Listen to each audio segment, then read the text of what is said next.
Is debt beating you down? You need discipline.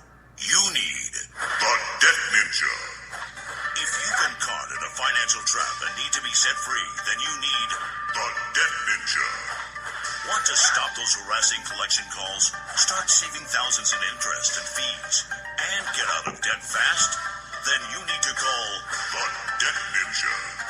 The Debt Ninja will find the best companies across the country that will help you consolidate all your bills into one easy payment, reduce your payments by 30 to 50%, and get you out of debt fast. If you have unsecured debt of $10,000 or more, such as credit cards, loans, or medical bills, call the Debt Ninja for a free 15-minute consultation. Call 800-826-1246. 800-826-1246. That's 800-826-1246. Call today. The Debt Ninja. Individuals and businesses with tax problems, listen carefully. Do you feel like you're losing control over your finances? If you owe over $10,000 in back taxes or have unfiled tax returns, we can help you take back control. The IRS is the largest and most aggressive collection agency in the world, and they can seize your bank account, garnish your paycheck, close your business, and file criminal charges. Take control of your tax problems now by calling the experts at Tax Mediation Services and take advantage of the Fresh Start program and new laws that may allow us to negotiate a settlement for the lowest amount possible. Our team of tax attorneys and enrolled agents can stop collections and get you protected so you can take control of your financial future. Tax Mediation Services is accredited by the Better Business Bureau. Call now for a free case review and a price protection guaranteed quote. Call Tax Mediation Services now at 800-610-9050. That's 800-610-9050. 800-610-9050. All writers are prone to becoming so attached to our characters and stories that we struggle to see why a passage may not be working. It takes another set of eyes to help us nurture our writing to full maturity. At Black Wolf Editorial Services, we strive to enable writers to develop and grow, shaping stories into masterpieces that can stand the test of time. Editing services are provided for all genres and all age categories. Services range from critiques to the short story through to line edits to full-length novels and copy editing for those preparing for publication. We also offer assistance on generating a writer's bio for your website, as well as help with those book blurbs and promotional materials. We won't abandon you to the masses. We want to celebrate with you in your successes. Black Wolf Editorial Services, nurturing your writing into maturity. For a full list of services and prices, visit us at blackwolfeditorial.com.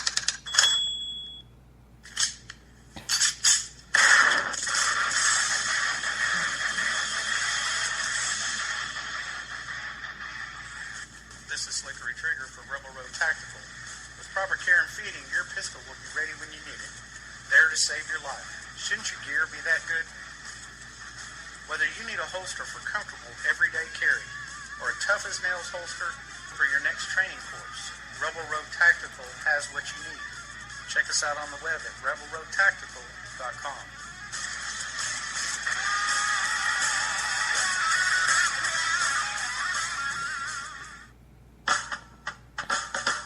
You're listening to the Spark Radio Network, internet radio like you've never heard before.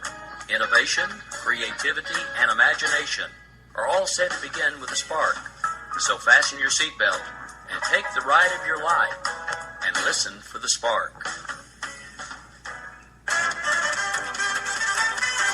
You are listening to KLRN Radio, where liberty and reason still reign. My name is Jessie. I'm a United States Special Forces widow. This gives me a unique perspective on the world around us. If you're willing to listen, I'll tell you how I see it, and I won't pull any punches. This is my POV, which stands for Point of View.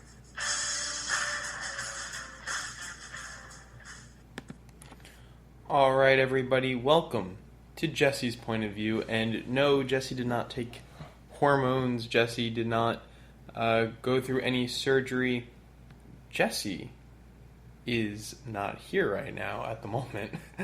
I am sitting in for Jesse, and as you may or may not have heard, I am Bryce Robbins from Opinion Nation. Jessie mentioned it in her last episode. So what's going to be happening is until the 23rd, you're not getting Jessie's point of view. You're getting Bryce's point of view. So I guess, between you and me, this is going to be a world view of things with a left slant. But, maybe this could be fun for you, the listener. I know everybody loves Jess. Hearing her point of view is great, and I'm sure she puts her own twang to it as well. But now, we're going to get it from a different point of view, and maybe as opposed to just shutting out, as some people who may not agree with me may do, and I think both sides of the aisle are guilty of that. Liberals shut out conservatives, and conservatives shut out liberals. Don't shut me out. Listen, maybe you can either learn something or figure out what my side of the aisle's argument is and become a better debater. Or I can just enrage you. I don't really know. And I'm not really going to... you might find yourself agreeing with me on some things. But we're going to get into some interesting topics. So, I know this show is about world politics, global politics, and that's exactly what we're going to get to. But the first thing I wanted to discuss is an issue that actually sprawled up on my last show, or actually 2 shows ago that I did. And I did a show with the Green Party candidate, Jill Stein. I really hope that everybody goes and listens to it. You can find me again on Opinion Nation. I'm also the co-host of Finding Common Ground. But definitely go look up Opinion Nation. Check out the Green Party episode, the interview with Jill Stein. It starts around 30 minutes in. Unless you want to hear Rick and I talking about third parties, just skip to the first 30 minutes and you'll check out the interview. And it's all about foreign policy. It's all about military. It's all about how she would handle ISIS. And let me tell you, she did not handle it well. She promised she'd be on for 15 minutes. She stayed on for 9.5 minutes. And then she hit it. She hit the road. She was not happy. I don't think she's ever coming back. But, hey, you know what? That's okay. I got to hold people who I interview and politicians accountable. Because if you want to appeal to Bernie Sanders supporters, you better be ready to answer questions. And not just, take his shtick and try to grapple with his fans and try to take them. That's not okay. So I held her accountable. Now, I'm getting to a point here, I swear to God. One of my questions, and I asked it in a series, it kind of, as an interviewer, I was evidently building up to a point, to get to a point. And what I did was, at first, my first question was, and I really just kind of jumped right in, went for the jugular here, as Rick put it on America Off the Rails. I started off with talking about how she wants to ban drones. She goes, we want to ban drones, that's part of my platform. So I said, according to a recent report by the CIA and a news article by the New York Times, they state that, quote, that drones kill the least amount of people, civilians, of any military weapon. They're also the cheapest at killing terrorists, and we've been knocking terrorists off the freaking map with drones. I mean, his administration's weapon of choice has been the drone because the technology is finally there. The Bush administration, it was there, but it wasn't, and it was definitely perfected under the Obama administration, and now we are using it, and he's knocked out thousands of terrorists with drones, targeted strikes. So I ask her, and she says, oh, my sources are wrong. And you know when someone's going after your sources, it's because they don't have an actual argument, which bothered me. Because she wasn't attacking the argument, she was attacking the source of the argument, calling illegitimacy to my point, which was not my question, which kind of bothered me. But after we got over that, I said, okay, well, you want to cut 700 military bases, foreign military bases, by the way, and you want to cut the military's budget by 50%. She later went on to say that that was because that's what the budget was pre-War on Terror. Well, the War on Terror is not over yet, so just because you cut the budget doesn't mean the terrorists are going to go away. Didn't make sense.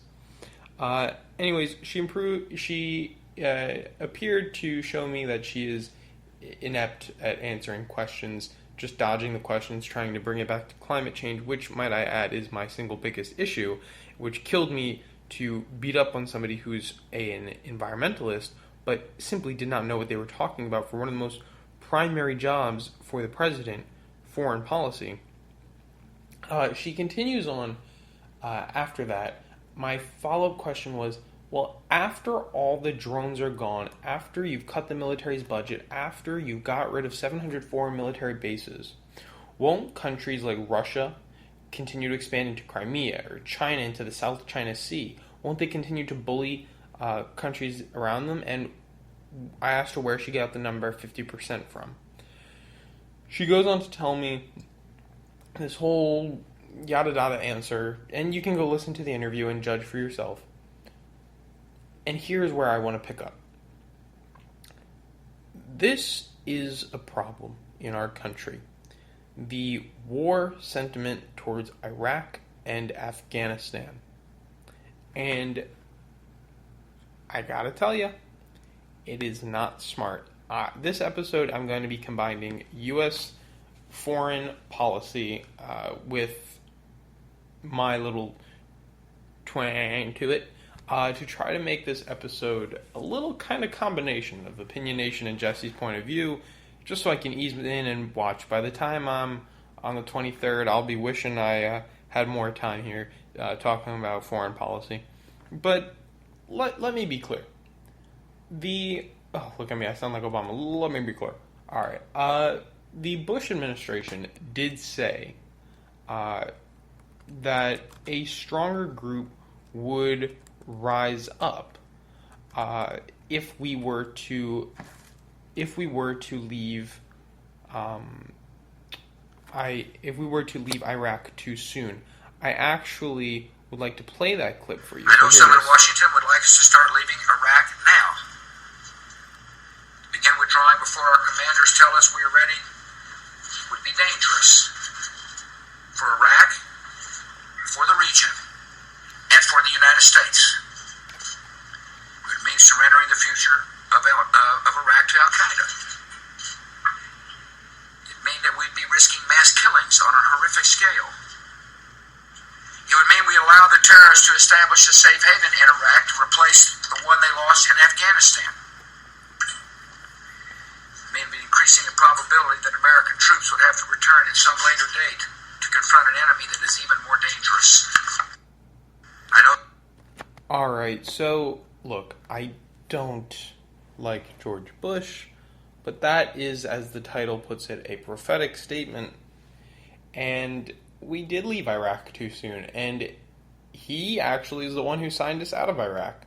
So, kind of odd, kind of goes to show you. And Obama, of course, continued it because it was what was popular. But then, I promise I'm still making a point here. So, we leave Iraq, right? And that's what Jill Stein would do. She would close down our operations everywhere. And I'm here to tell you that that is stupid.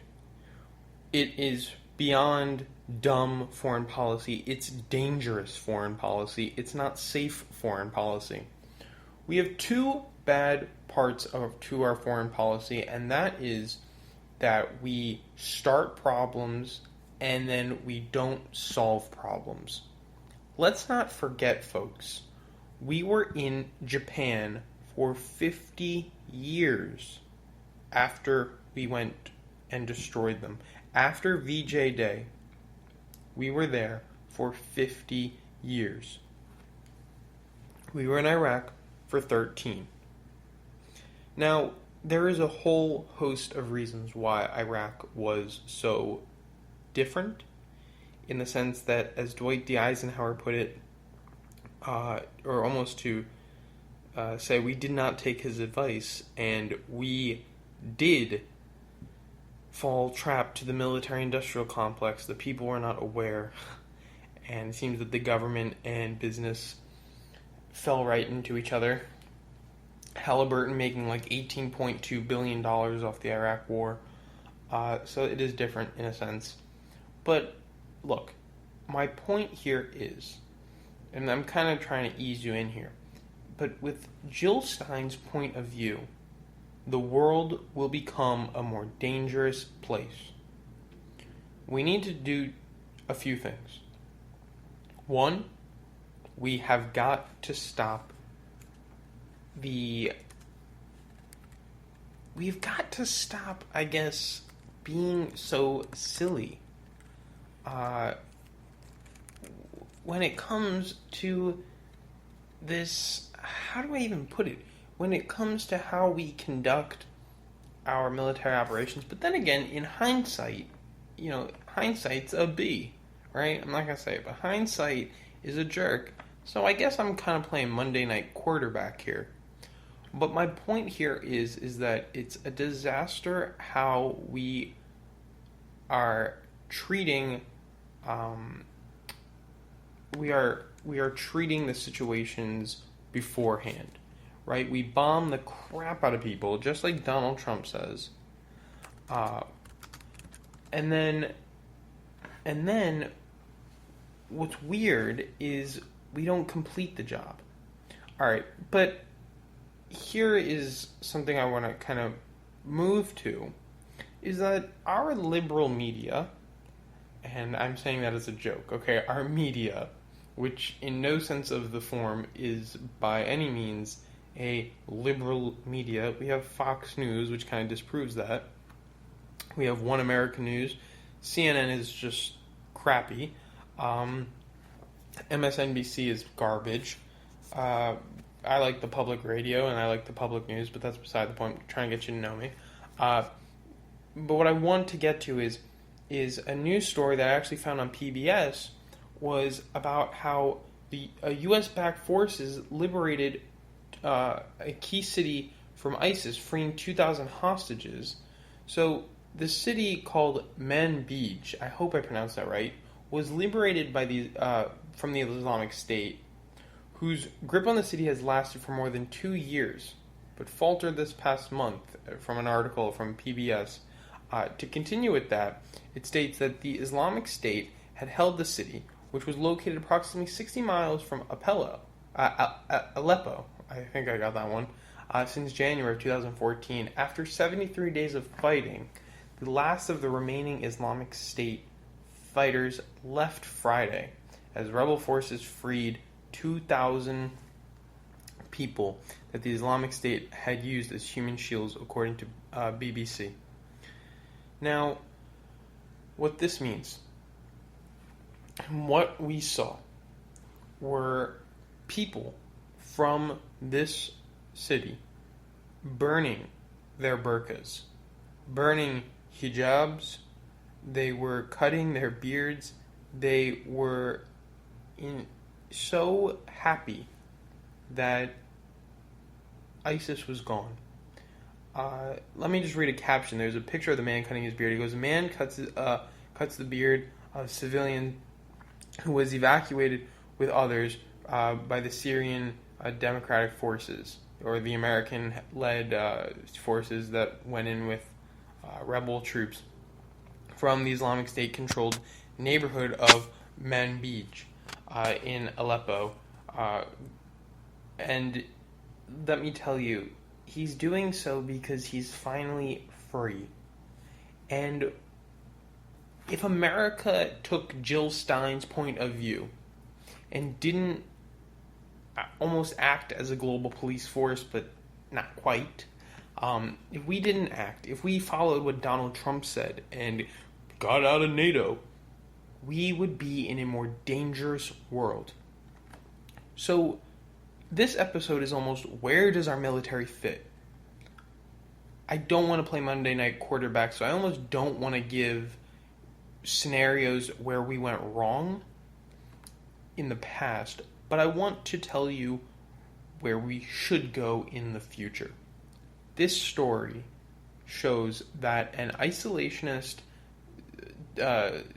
defense is our best strategy style military is going to end up hurting us. Do we not need to look back in history to see Hitler, who we sat that one out? And look what happened. 6 million people died who were Jewish. 5 million people died who were not Jewish. Millions of people in total perished because America didn't step in until later. A lot of the world didn't even step in. A lot of the world appeased him. So, when I asked Jill Stein this questions and she just says, oh, we're going to shut down these bases, you know, to me that just looks like the easy way out. I think our government needs to continue to commit itself, as I must applaud Obama has done, by targeting ISIS. We've pledged $8.5 billion a year towards destroying ISIS.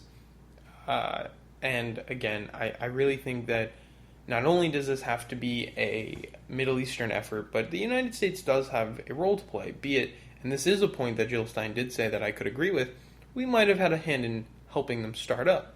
But one thing Jill Stein said was that Saudi Arabia should not get weapons from the United States anymore. I agree 100%.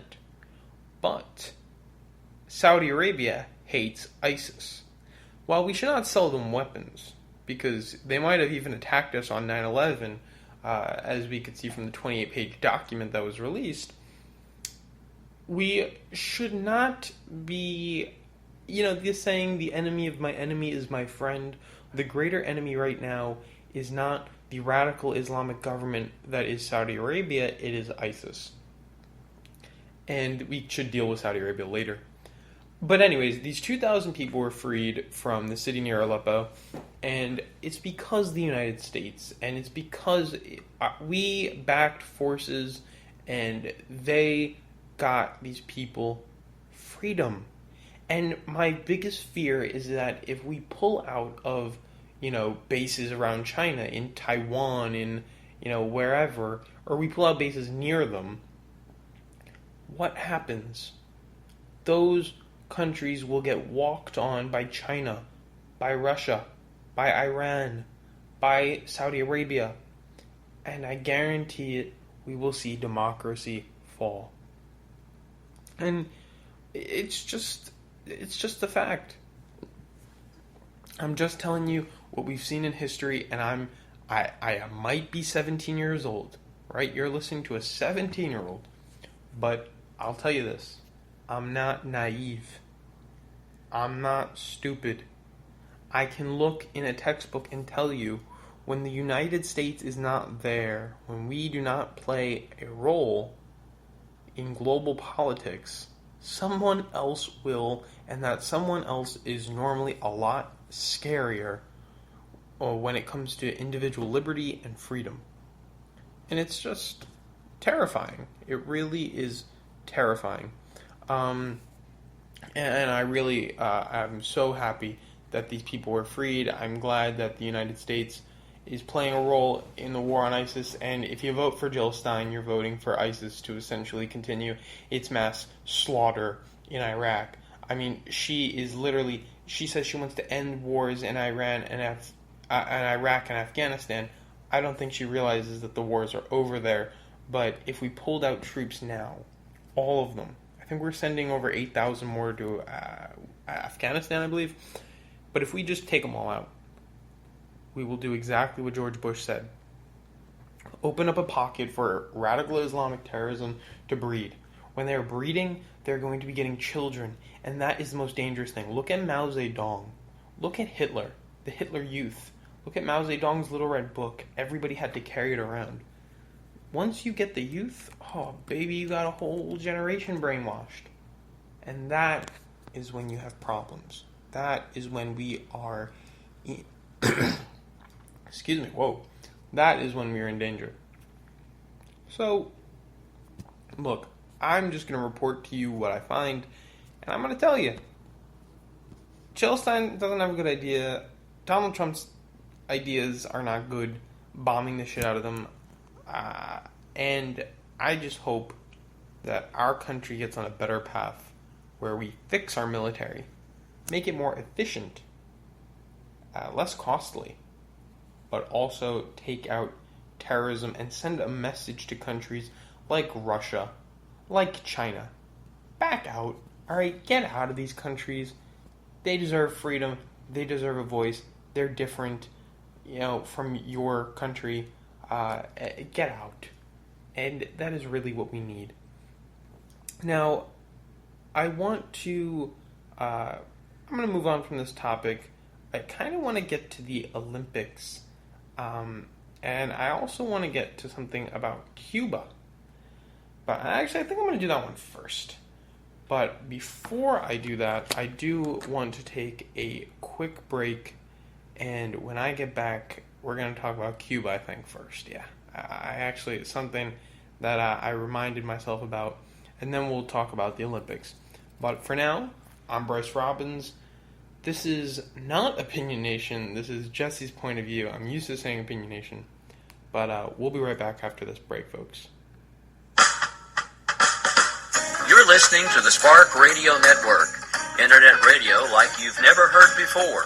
Innovation, creativity, and imagination are all said to begin with a spark. So fasten your seatbelt and take the ride of your life and listen for the spark.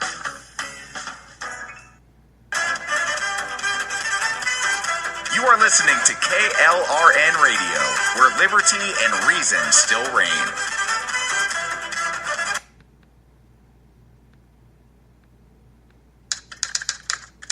All writers are prone to becoming so attached to our characters and stories that we struggle to see why a passage may not be working. It takes another set of eyes to help us nurture our writing to full maturity. At Black Wolf Editorial Services, we strive to enable writers to develop and grow, shaping stories into masterpieces that can stand the test of time. Editing services are provided for all genres and all age categories. Services range from critiques to the short story through to the line edits, full-length novels, and copy editing for those preparing for publication. We also offer assistance on generating a writer's bio for your website, as well as help with those book blurbs and promotional materials. We won't abandon you to the masses. We want to celebrate with you in your successes. Black Wolf Editorial Services, nurturing your writing into maturity. For a full list of services and prices, visit us at blackwolfeditorial.com. Individuals and businesses with tax problems, listen carefully. Do you feel like you're losing control over your finances? If you owe over $10,000 in back taxes or have unfiled tax returns, we can help you take back control. The IRS is the largest and most aggressive collection agency in the world, and they can seize your bank account, garnish your paycheck, close your business, and file criminal charges. Take control of your tax problems now by calling the experts at Tax Mediation Services and take advantage of the Fresh Start program and new laws that may allow us to negotiate a settlement for the lowest amount possible. Our team of tax attorneys and enrolled agents can stop collections and get you protected so you can take control of your financial future. Tax Mediation Services is accredited by the Better Business Bureau. Call now for a free case review and a price protection guaranteed quote. Call Tax Mediation Services now at 800-610-9050. That's 800-610-9050. 800-610-9050. Tired of paying outrageous prices for Viagra? Well, we have great news for you. Now you can finally get Viagra at huge discounts. Healthy Man allows you to save up to $500 on Viagra. Why pay U.S. pharmacy prices of $15 per pill or more when you can get Viagra for less than $3 a pill? Call today and get 40 Viagra pills for only $99. This can cost as much as $600 at your local pharmacy. You can't afford not to call us. If you want Viagra at the lowest prices, never pay $15 a pill pharmacy prices again. Get Viagra for less than $3 a pill. Call 1-800-516-7602 today and save up to $500 and get 40 pills for just $99. Healthy Man is fast, easy, and affordable. Operators are waiting at 1-800-516-7602 to take your call right now. Call 1-800-516-7602. That's 1-800-516-7602. Again, 1-800-516-7602.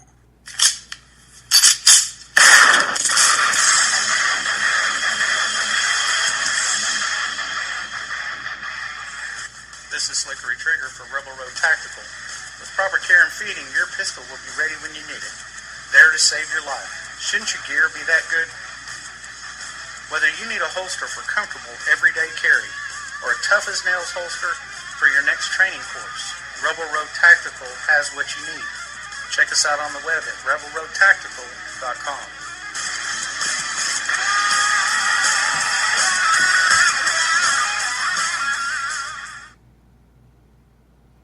In today's world of profit-driven news, no one just tells you how it is anymore, until now.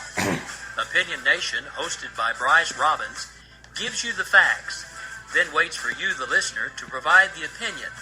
So tune in every Saturday morning at 11 a.m. Eastern, 10 Central. Starting soon on...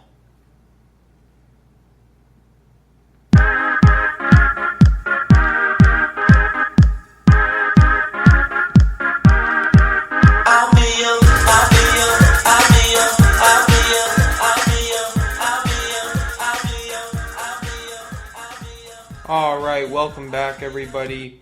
My name again is Bryce Robbins and I am your host for Jesse's Point of View, which is the show we are now on. Of course, it is not Opinion Nation, which I kind of continuously forget. And I want to talk about Opinion Nation stuff, and my heart says to do it, but my brain says don't. So this is the warm-up episode to get me used to not doing it. I did say I had something on Cuba I wanted to play. So I want you to listen to this clip from CNN. Interesting news. How many people have tried to kill Fidel Castro? According to Cuban intelligence officers, there have been over 600 attempts on Castro's life. And while that number is impossible to confirm, we know from a U.S. government report that both the American Mafia and the CIA tried to do Castro in. And there have also been scores of Cuban exiles that tried to kill Castro. The plots have varied widely, from attempted poisonings of Castro's cigars, his wetsuit, and even a chocolate milkshake that Castro was about to drink. Assassins have tried to shoot Castro, blow him up, and make his beard fall out. According to Cuban officials, no other leader in modern times has faced so many assassination attempts. Castro is now retired but remains heavily protected. He says that he never expected to live to see 90 years old. And that's something that his many enemies probably agree with him on. Yes. Castro, Fidel, is 90 years old. He actually just turned 90 a couple days ago. And the weird thing is, on Facebook, I belong to some funky groups that, well, let's just say they are more than left-wing. They're socialist, communist groups. And I belong to these groups because, honestly, I like to the debates. I really do. But when I saw one post, it made me think of this song. I actually just want to play a little clip from it. So let me fill you in. So Peter Seeger is he's pretty famous actually, and he was, I would say, communist, socialist. I mean, just based off his song. But I want to play a little clip from it, and this is what I think. So strong, solidarity forever, solidarity forever, solidarity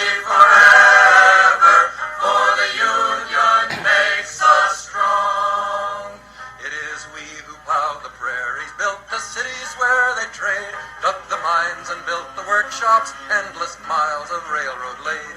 Now we stand outcast and starving mid the wonders we have made. But the union makes us strong. Solidarity. Forever. Alright, that's the last time I ever sing. But the point of the song is about, obviously, socialism, which eventually bleeds into communism. And that is what these groups display, which is what Castro displayed. And I was shocked. Actually shocked at how many happy birthdays Castro got in these Facebook groups. I mean, there's one thing to agree with socialism. There's one thing to agree with communism. But to agree with Fidel Castro? Is he the ideal socialist to follow? I mean, he's no Lenin, and when I say that, I mean he's not the type of guy who led a revolution against a destructive government. And let's not forget, from the limited history I know of Lenin, from the limited reading I've done on him, his beliefs were not what came to be. They were not Stalin's beliefs. They were beliefs that we could be a lot better than the Tsar, because the rich are richer and the poor are immensely poorer, and it's time to unite and work in solidarity. But the fact is that these people are worshiping Fidel Castro, and they've never lived in Cuba. And it just goes to show you how arrogant and stupid these people can be. And let me tell you where they came from. These Facebook groups were Jill Stein support groups. Remember when I said that I liked the debate? Well, when I said that I liked the debate over the recent interview I did with Jill Stein that I posted in all these Jill Stein groups, thus the debate. And all that was posted on his birthday was, "Happy birthday, Fidel Castro. Happy birthday, Fidel Castro." And again, I could not believe myself. I was shocked. It was almost, to me, unbelievable that people would be celebrating his birthday. Meanwhile, the people of Cuba absolutely hate him, which is beyond me. Alright, anyways, I want to get to another thing of Olympic world news.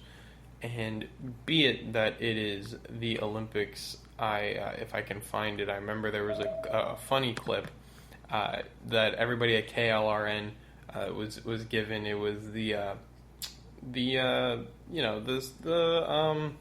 for the Olympic song. I can't find it, but whatever. Anyways, a recent photo has surfaced. I don't know if anyone has seen it. I just saw it recently. It was of Ellen DeGeneres. And she is riding on the back of Usain Bolt, who, might I say, the most amazing Olympian, the fastest man in the world to run 28 miles an hour. He is stated, Usain Bolt says that he will go hard after the world record in the 200. And, by the way, it's his world record. So, you know that when you're saying, I'm going to smash my own world record, come on, dude. Lighten up on yourself. Nah, he actually seems like a really amazing man. He's loved in Jamaica. But so Ellen DeGeneres posts this photo of her on the back of Usain Bolt. Usain Bolt, in his recent run, I think he was doing the 100 meter, smiles at the cameras midway through his race. And he was obviously, no one's going to beat him. He's Usain Bolt. But the camera snapped this picture of him smiling in a running position, beating his opponents, and everybody was making memes out of this. Right? They put it with Scooby-Doo and the gang running away from monsters, and Ellen DeGeneres decides to put herself on the back of him. And captioning it, I believe it was "my new mode of transportation" or something. And immediately, people from all over the world start calling this racist. And that boggled my mind. How the world or anybody is calling that racism. I mean, let's go back to apartheid South Africa. Let's go back to 1950s United States in the South and all over the country for that matter. That's not racism. That is just Ellen DeGeneres being Ellen DeGeneres. Posting a photo of her holding on to Usain Bolt as he's running and smiling. For the people, and I've read comments, oh, she's treating him like an animal, and of course, because he's black. Are you idiots? I mean, Ellen DeGeneres, a woman who has probably faced discrimination herself, be it that she's a lesbian, is being... I'm not saying lesbians can't be racist, but I'm just assuming she's probably felt discrimination, is being called racist. I mean, she's danced with Obama. I don't think she's racist. And watch. She's going to have Usain Bolt on the show again, and they're going to laugh about it, and nothing's going to happen, because nothing did happen, and that's beside the point. Now, the Olympics are seeming to be going off without too much of a hitch. There was recently, in the pool of the Olympics, an issue with the water. I don't know if anybody saw this or read about this, but caught my attention. In the water in one of the diving pools, it actually turned green, and there were rumors, and I think they're probably true, that the pool smelled like flatulence. Was the word. I'm trying to make it a little more polite. And I just had to say that. That's amazing. But I was actually having a talk with somebody about the Olympics, saying I was shocked. I never really paid attention. This was my first time really paying attention to the Olympics. Seeing how the United States, China, Great Britain, Australia really dominates the Olympics. And what I really came to the conclusion was that the countries with the most money obviously have the most training facilities and, have the most access to facilities, training, technology, which makes me wonder, are the Olympics rigged in favor of those with money? I think the obvious answer is yes. So, if we're really going to find out who is the best as opposed to who is the wealthiest, how can we fix the Olympics to make it work better? How can we make the Olympics a actual test of physical ability? Now, look at Usain Bolt. I mean, now he has the best training. But growing up, I actually read that he didn't. And, you look at the swimming, for example. Now, in America, we have facilities after facilities, but do we really think someone from, a poor African country from Sudan is going to be able to compete? Absolutely not. How can we have kayaking in the Olympics if some countries can't even afford them for their own athletes? I mean, it's ridiculous. We're not finding the best athletes, we're finding the wealthiest ones. So, from that, I can only get one thing. The Olympics needs to be made more so based off pure skill as opposed to technology. And I don't know how you would really do that in swimming. I don't know how you would do it in running either. But it's my fear that you're finding the people who had the most money to develop into the best athletes as opposed to the best athletes. And I wonder if, and now, come on, the International Olympic, organization is so corrupt. The Commission on Olympics is so corrupt. Be it that the Olympics are in Rio is my case in point. But I wonder if we got money out of the Olympics, would the United States, would China, would all these giant countries dominate? Well, I mean, I guess so, because if you can afford the facilities, why wouldn't you use them? Now, I actually saw this really hysterical video. Gymnastics in the Olympics 1936 in Berlin versus now. And you see what they're doing back then. They're doing nothing compared to what they're doing today, which is pretty shocking. All right, so that's enough topic, I guess, on the Olympics. I obviously am rooting for the United States. Don't get me wrong. And I'm going to tell you right up, our country has a lot of money. Our country's people have a lot of money comparatively. I guess if we want to pour the resources into our athletes, why not? But it just feels like you'll never get the sensation of, and I never felt it, but I feel pride when I watch it, of the Miracle on Ice. The ragtag group of Olympians, they didn't have money poured into them, at least that I've read. But they band together to beat the country that did have it. The KGB ice skating death team. I actually saw an interview where apparently one of the KGB guys, the Russian hockey team guys, had a gun on him. A gun on the ice. But I want to just kind of wrap that point in, is that I would rather see the underdog win. And in this case, the United States was the clear underdog. But where can we see that today? It seems that the team with the most money wins. I did see, however, in a race today, one girl dove in. Now the question was, is that legal? Can you dive in? Does that count? Apparently, as long as your body crosses that line, you're good. So, go figure. But that's what the rules are. All right. So let me give you a breakdown of a couple more things, and then I'm probably going to hit the sack, because I'm doing this pre-recorded because tomorrow is Wednesday, or I'm kind of coming from you from before time.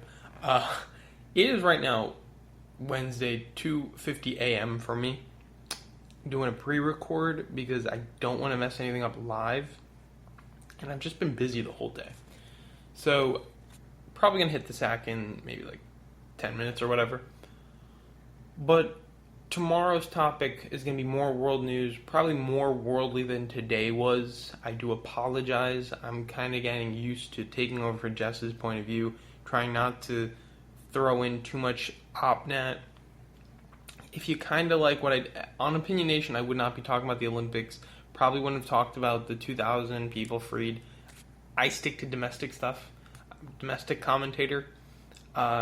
If you want to check that out, please go look at my show, Opinion Nation.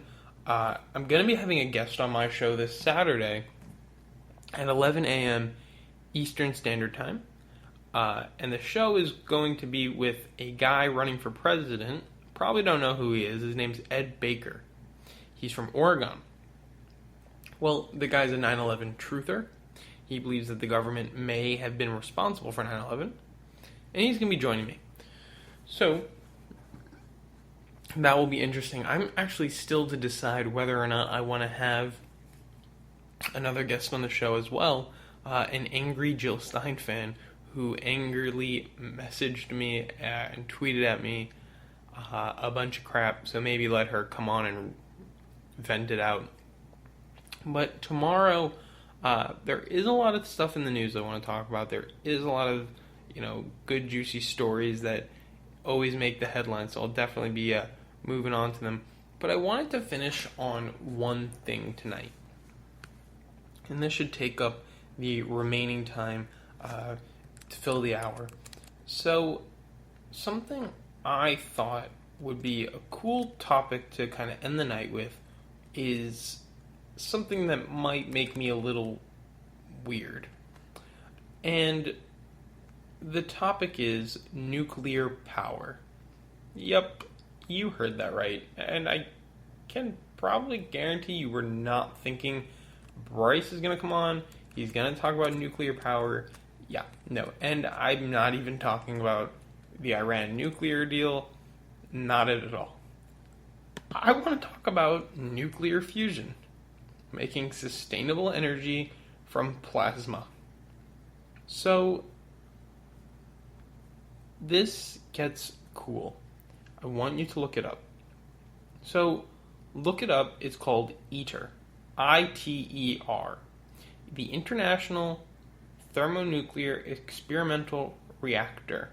They're using a tokamak reactor. And guess who just joined? I know I said it wasn't the Iran nuclear deal, but close.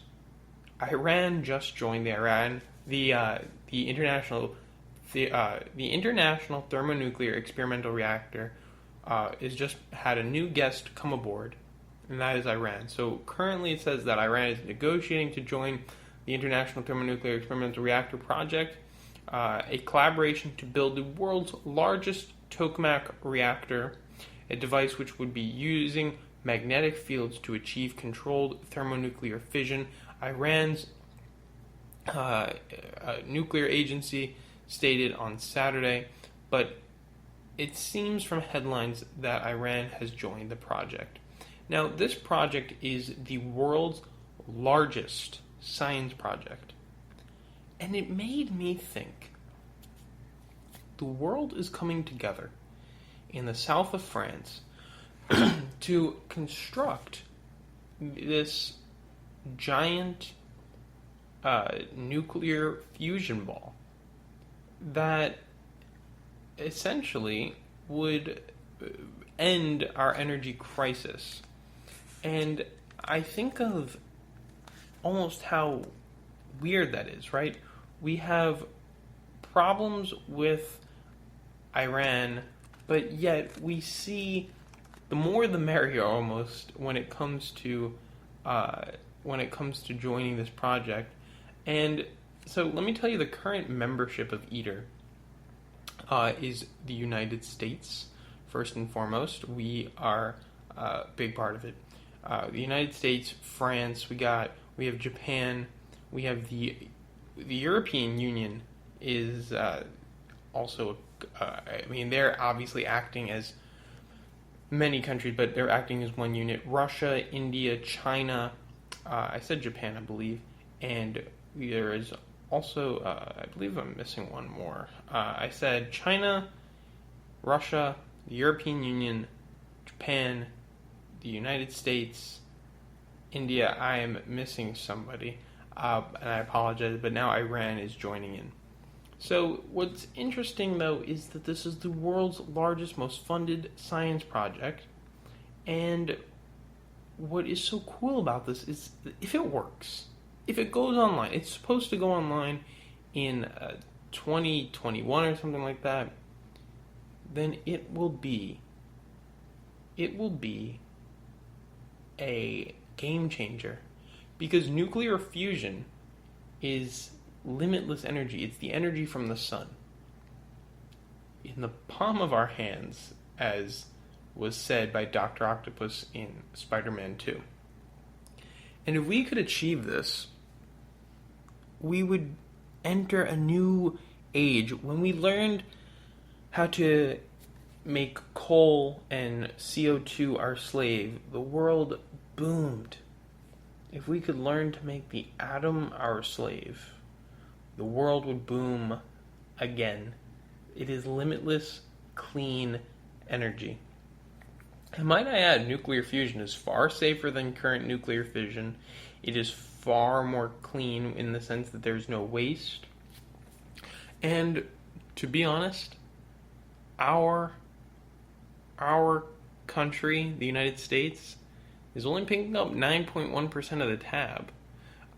So is Russia, so is Korea, so is Japan, so is India, and so is China. Oh, that's one I missed, was Korea. The European Union is actually accounting for 45.6% of it, which makes sense because they're the European Union. But now Iran's joining in, which is going to make this interesting. And I really wonder if it might accelerate the speed. But I also look at this as an opportunity to bring the world together. I know Jess might not agree. I know Rick definitely doesn't agree that climate change is a threat, but I'm telling you it is. This is where Bryce's point of view comes in. And the world sees that. And the world sees this as an opportunity to change the game of energy. To make the world a cleaner place, to have literally limitless energy. And there is a reason why there is an international effort. And I feel as though it goes unnoticed. But to me, it is a sign of hope that the international community can come together to make this world a cleaner, better place. And I've always been fascinated by it. And I've always been fascinated by the International Space Station because it sends a similar message. So, just food for thought. You can go check it out, go look it up. And if you like it, if you think it's cool, definitely check it out. And, send support to them because or write a letter to your congressman to support it because actually it's been surprising to me, some articles I've read, that a lot of the United States doesn't really support either, which kind of boggles my mind because I would think you would. So, sorry, that's just playing, and that is my mistake. What I just want to end with here is our country is in an international community. Our planet needs help, and we better do it. So that's all I have for today. Kind of put this one together. But I hope that you all see the importance of an international community. I hope you see that Usain Bolt and Ellen DeGeneres are not racist. I hope you see why our troops are so important around the globe. I'm sure Jess could get on board with that one. But we covered a lot of topics today. Alright, so to go out on this one, I'm Bryce Robbins. This is not Opinionation, this is Jess's point of view. And today we talked about a lot of things. So when Jess gets back, tell her you had a great time with Bryce. Alright, and tune in every Saturday at 11 a.m. Eastern Standard Time to catch me in my element on domestic stuff, because I can't wait to go start talking about that. Also going to be testing out Late Night OpNat or OpNat After Dark. Haven't really decided what I'm going to call it. But for now, I'm your host, Bryce Robbins, filling in for Jess for the rest of the week. And I will see everybody tomorrow.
Call 800-826-1246.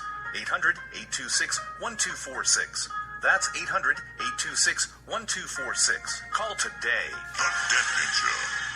Individuals and businesses with tax problems, listen carefully. Do you feel like you're losing control over your finances? If you owe over $10,000 in back taxes or have unfiled tax returns, we can help you take back control. The IRS is the largest and most aggressive collection agency in the world, and they can seize your bank account, garnish your paycheck, close your business, and file criminal charges. Take control of your tax problems now by calling the experts at Tax Mediation Services and take advantage of the Fresh Start program and new laws that may allow us to negotiate a settlement for the lowest amount possible. Our team of tax attorneys and enrolled agents can stop collections and get you protected so you can take control of your financial future. Tax Mediation Services is accredited by the Better Business Bureau. Call now for a free case review and a price protection guaranteed quote. Call Tax Mediation Services now at 800-610-9050. That's 800-610-9050.